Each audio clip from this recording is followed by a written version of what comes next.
publicação indica o quanto que a nossa categoria ela está sendo reconhecida na sociedade. Porque se querem se apropriar do que a gente faz, é porque o que a gente faz interessa, é bom, né?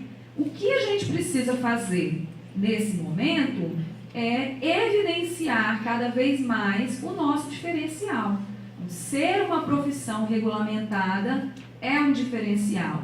E aí, para ser uma profissão regulamentada, né, assim, nesse âmbito da saúde, é importante que tenha um conselho de categoria. Vai dar conta de tudo. Nem pode, nem vai conseguir, né? Ninguém é humanamente capaz de fazer tudo ao mesmo tempo.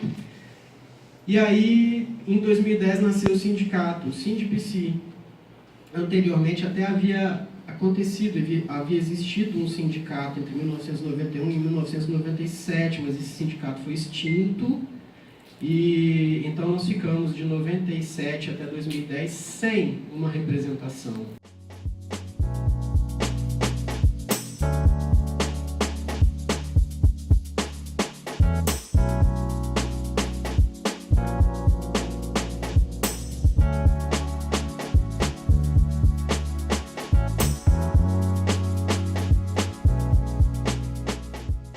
Graduação, que é um conceito que o Foucault usa para poder falar das práticas, né? Quando ele está falando da história das prisões, ele está falando das práticas punitivas. Quando ele está falando da história da sexualidade, ele está falando das práticas sexuais, né? Quando ele está falando da história da loucura, ele está falando das práticas que objetivam o que é normalidade, o que é anormalidade, né? Então, não é exatamente as leis, e aí o Paul Vine, comentando Foucault, vai falar disso, não são os objetos que determinam as práticas, né? Eu recorro novamente à psicanálise, que vai dizer, né, que num primeiro momento da constituição do sujeito é de alienação simbólica. Quer dizer, eu existo a partir do que o outro me marca, né? E depois tem o momento da separação, da constituição de novas marcas, né? Mas esse primeiro momento é muito importante, né? Que é o que... E aí fica a pergunta, com que temos marcados nossas crianças, né? Quais são as marcas simbólicas que a gente tem ajudado elas a se constituir? Dentro dos princípios de uma reforma psiquiátrica e dentro de um princípio da atenção psicossocial. Então, eu pensei, bom, como que eu posso aliar esses conhecimentos e trabalhar nessa perspectiva? Lembrando do Reich político, né? Porque ele dizia que se a gente não trabalha as nossas coisas, né, as nossas questões, como que a gente vai melhorar o coletivo, né? Então, eu nunca posso perder a perspectiva do Reich político, né? Porque, assim, didaticamente, a gente fala que ele teve várias fases, né? E aí, a primeira delas, o apoio ao diagnóstico, né, e ao tratamento dos pacientes. E aí eu coloco como uma atividade privativa do psicólogo, né? Então, a gente faz isso em parceria com o psiquiatra assistente daquele paciente. E isso pode ser feito através de interconsultas, né, de discussão de caso. Além disso, também, a veiculação de informações, né, que eu chamo aqui de psicoeducativas, né? Então, uma discussão a respeito ali daquela morbidade, do manejo, né, do cuidado. E de se comunicar também com os acompanhantes, os familiares que estão ali vivendo esse processo. E aí ela fala que uma alternativa para isso seria a educação para a morte. Tem um nome forte, né, mas o objetivo seria experiências em formatos formativos ou em formatos mais vivenciais ou misturando uma palestra com uma experiência vivencial, que permita que esses profissionais entrem em contato com esse tema. Não é um espaço físico somente, o setting é um lugar de encontro. E eu só posso me encontrar com o outro, com você. Eu não posso me encontrar com isso, eu não posso me encontrar com um objeto. Se eu trabalho no sentido de enquadrar aquelas pessoas naqueles diagnósticos ou naquela visão pré-concebida, né, daquela questão de saúde mental que eu estou trabalhando, eu não estou me encontrando com aquele sujeito. Então, os outros têm sido muito combativos, sabe? E aí conversar entre a gente traz uma leveza, assim, né? A gente consegue, enfim. Mas é isso que eu queria pontuar, né, na fala de Bárbara, assim, a questão do hospital, né? E aí eu falo isso por causa dos nossos outros encontros, né, Bárbara, você, Cláudia, né, os encontros de trabalhadores. Então eu sinto assim que Você fala de uma delicadeza para falar disso, é quase como assim, se precavendo de um certo julgamento, né?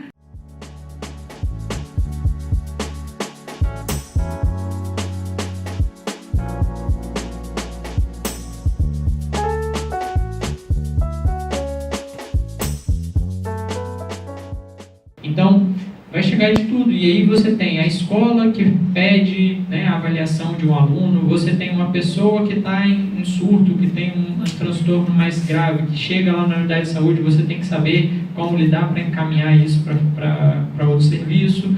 Você tem a própria questão de estudos de caso dentro de cada equipe de saúde que você faça parte, né, as equipes de saúde da família, onde o psicólogo se encontra inserido, e também buscando, né, mais uma vez, verificar quais são os efeitos desse tipo de trabalho, dessas condições de trabalho que são enfrentadas por esses psicólogos, né, qual é o efeito desse trabalho na saúde desse profissional. Na gestão, na clínica, né, o trabalho no serviço público, no serviço privado, na área de educação, de ensino.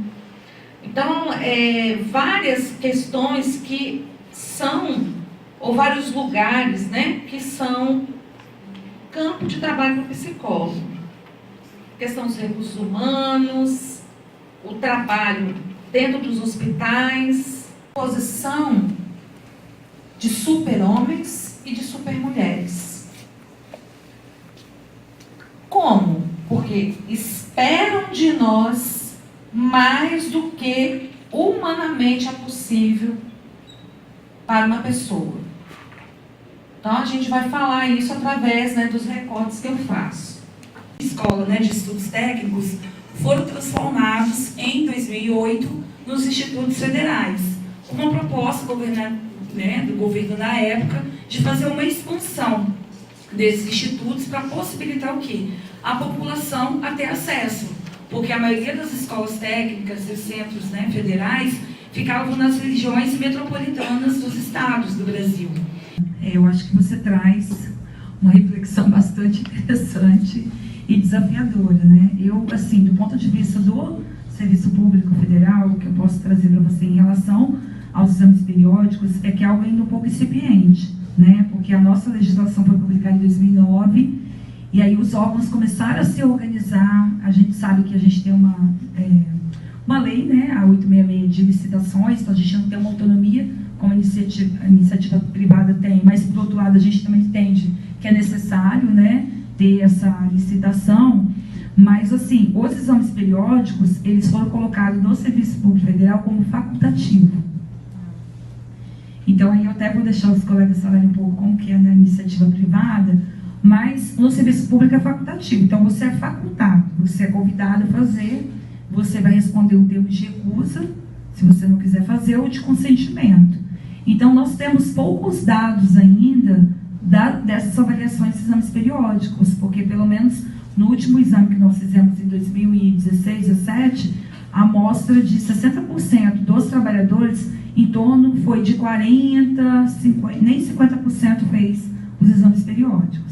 Então, isso já é um demarcador, né, que eu acho que depois vão vir pesquisas avaliando sobre isso, que na iniciativa privada não, o trabalhador é obrigado a fazer. Gente, eu trabalhei muito tempo, né, na iniciativa privada e realmente é obrigado, mas assim, os exames periódicos, normalmente, eles não aprofundam.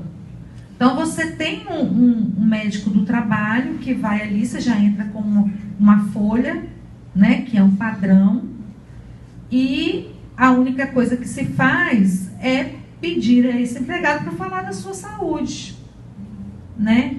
E até que ponto esse empregado ele vai falar de uma doença, né? Aí fazendo uma ponte, né, os profissionais da psicologia, até que ponto, né, a gente vai se dizer doente?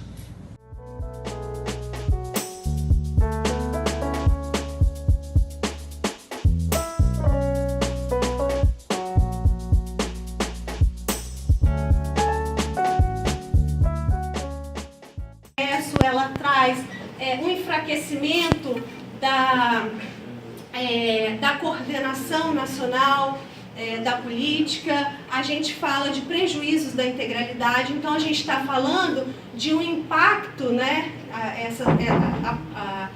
essas mudanças trazendo impacto para a vida de todos usuários que somos desse Sistema Único de Saúde. Que mais favoreceu a implantação dos princípios e diretrizes do Sistema Único de Saúde. Isso, né, não sou só eu que estou falando, né, como estudiosa da atenção básica, mas vários estudos vêm corroborando essa potência desse nível de atenção. Inclusive o Banco Mundial já tem trazido isso, né, inclusive naquele último evento que fala do futuro do SUS, que teve no FONAS, a potência desse nível de atenção em termos de cobertura, de acesso, e a gente fala da universalidade do acesso como princípio, da integralidade, nisso que se organiza em equipe, integrando saberes, práticas. A gente fala de uma possibilidade desse nível de atenção favorecer a equidade desse cuidado a essas populações, conhecendo esse território, os riscos e as vulnerabilidades trazidas nesse território. Então, a gente traz que em 94 é criado o Programa de Saúde da Família, o PSF, com ampliação da cobertura de acesso, a gente fala reforço, né, de uma universalidade, do reforço desse princípio. É um começo de um impacto na psicologia, ela traz a questão de um compromisso social da psicologia. Que é possível a gente exercer a psicologia em vários níveis, nos isentando disso, ou não lembrando disso. Ao falarmos de políticas públicas já se torna mais difícil, ou pelo menos deveria se tornar mais difícil, né? Porque quem assume lugar dentro de um cargo dentro de uma política pública, tem que lembrar que está entrando num campo que já, em si, já tem um compromisso com a população e com certos temas. Talvez por isso eu pensei em políticas em geral, tá? Então, um certo foco, né, nas estratégias de cuidado, que aqui no caso seria a clínica peripatética em tempos de crises e retrocesso. Então eu vou iniciar fazendo um pequeno resgate histórico, a justificativa, né, a reforma psiquiátrica no Brasil, em seu contexto histórico, ganha força a partir da década de 70 e ocorreu paralelamente à luta contra a ditadura militar.